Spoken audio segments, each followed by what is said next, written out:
I'm speaking with Matteo Collina today, and Matteo, I really enjoyed your EclipseCon France presentation on Ponte, and so I was just hoping you could tell us a bit about Ponte and what is the upcoming project proposal for Ponte all about?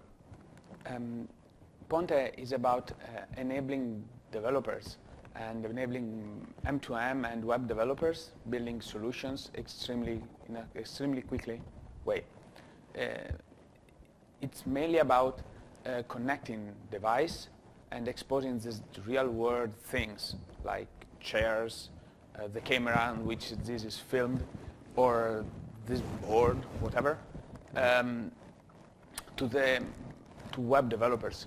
So it can be extremely easy for them to build web applications, mobile applications, and stuff that is mainly user-driven through a glass screen, right? Right. So I thought it was interesting, kind of you went through the analogy of everything's yesterday about HTTP, but yeah. HTTP really isn't going to help. Putting an HTTP stack on your chair isn't going to be all that useful. So can you kind of speak a bit about that? How these two worlds are going to, the M2M world and the web world are going to come together? Most of the interaction we have with our devices, like a smartphone or a browser, are just driven by clicks. Right. And even Google Glasses are most of the time driven by, hey, touch that, right, or something. While our interaction with the physical world is much more spontaneous, and HTTP was built for supporting a click-driven interaction, and instead we want our applications, and the real world is just, well, it never happened. It might be related to a user doing something or not, who knows. So the protocol stack needs to be radically different to support these two different requirements for the things and the devices we are using these days. Right. Okay. Yeah. No. It definitely makes sense. But I think the important thing with Ponte is that you're really bridging the two worlds. Yes. Right. Ponte is going to bridge the two worlds. We are going to try to use all the possible standards for M2M communication, machine to machine, which is the basis of the Internet of Things, and exposing all of this protocol, which is most of the time binary and publish subscribe and extremely optimized and low resources and whatever, which is extremely good for things. Right. But to the web world, so we can just say call a HTTP endpoint and making a HTTP call, a REST call, and get your JSON, which is liberating and can foster new creativity and building of new application, right, and shorten development times. Right. Right. So can you talk a bit about kind of the technical architecture? How is Ponte being built, and what language you're using, and what are the actual standards that you're targeting to support initially? Ponte is built on Node.js on the Node.js platform, mostly because it's extremely easy to build binary protocol support in Node.js, and data stream processing is extremely easy. Okay. Compared to other environments.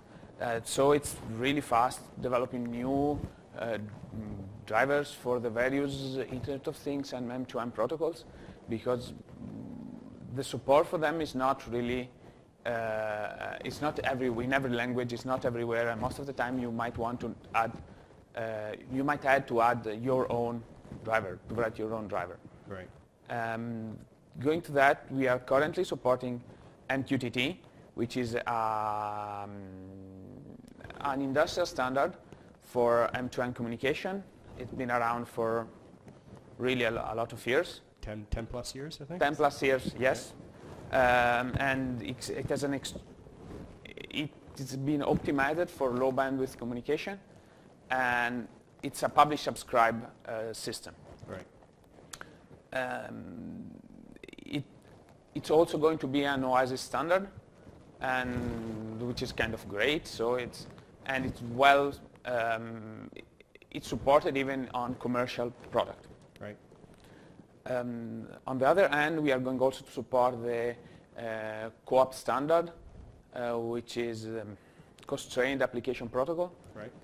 which is a ETF draft at the moment. I think it's 17 or something, but well, it's going to be it's another take on the same problem, and we should also support it.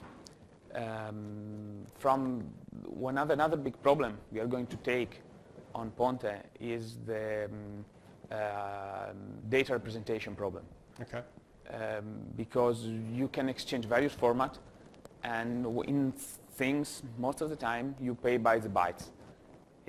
For the connectivity, it's not granted, and most of the time you pay for how much byte you send. Right. And well, sending half of the messages that are half inside, well, it saves you half of the money. Right. Right.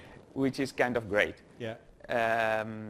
So most of the time you don't use string-based format, but you might want to use binary data formats, sure. And Ponte will also convert between them, these ones, and JSON. Okay. Okay. Good. So Ponte right now is a project proposal. Yeah. You have an existing project called Kest. Yes. So kind of how do you want to grow the community? What kind of participation in community participation would you like to see around Ponte as you start up the project at Eclipse? Well, this is kind of a tough question. Okay. But I want to get the other part of the Eclipse community, of the M2M Eclipse community on board. Right. And my goal for developing Ponte is to build a 10 minutes demo, like enabling people to build something in 10 minutes. Yeah, I think that's a great goal. Like, a developer should be able to come, and in 10 minutes they've got an application running. Exactly, that's the point. Because that's what we need to get people on board and enthusiasts about Ponte. Right. And also on the whole M2M community, because right now every stuff that takes ages for building.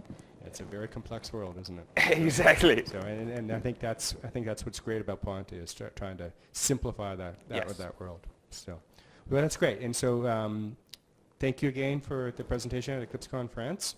It was very useful, and I'm looking forward to seeing Ponte grow and thrive within the Eclipse M2M community. Thank you very much, Ian.